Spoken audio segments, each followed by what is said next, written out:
Are you a driver or a builder as a leader? Well, you want to know which one you are because it's absolutely going to make a huge difference in how you lead. So let me go ahead and show you something. I'll just bring up the whiteboard here. So think of it in this way. Everyone exists on this spectrum, right? You are either over here on the driver's side or you are over here on the builder side. Now, what are drivers? Drivers are those who they prioritize results, right? It's all about getting the job done, getting the task done. And there's great strengths to drivers. They're very effective, they're very efficient, they're very amazing at driving results. Over on the other side, over here with the builders, it's not that the builders don't want to get results, but the builders are more in touch with people and building that team and making sure their team is doing well and making sure people are engaged and happy with their workplace because they understand that it's the people that are going to end up building and doing the results in the first place. Now, again, all of us are going to be on one or the other side of the spectrum. And it doesn't mean you're going to be in an extreme place, but what I'm saying is no one is really here. We're all spread out along this spectrum somehow. Now, why is it important for you to know? And again, there's certain assessments you can take to find out whether you're a driver or a builder. If you've ever done the DISC profile, then here's the D's and the C's, and this is going to be the I's and the S's. But a lot of times you can just know which one you are by how you've led over the years. But here's the thing. Each one has their strengths, but each one has their weaknesses, right? So even though the drivers are very good at getting results, especially short-term results and in certain settings, the challenge with the drivers is that sometimes they forget about the people. They forget about the team. They forget about that individual, those touch points. And what can happen is that they can burn through a lot of staff. They can get results, yet at the same time at a great cost if they don't manage that weak side.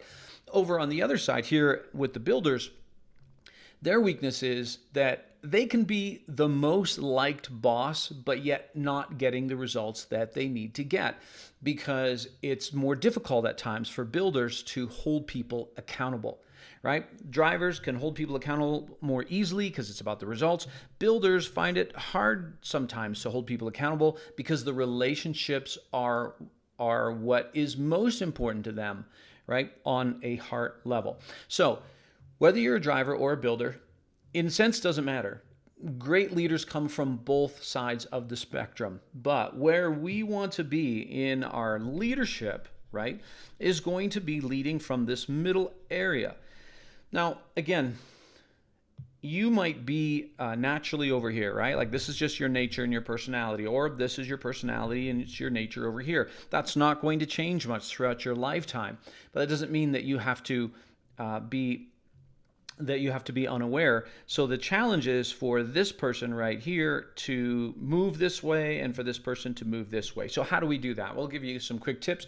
So for the drivers, right? For the drivers, what you want to do is you want to make sure that you ritualize touch points into your leadership. In other words, you want to make time for that small talk. You want to make time for taking a genuine interest in your employees, even though that seems so intangible.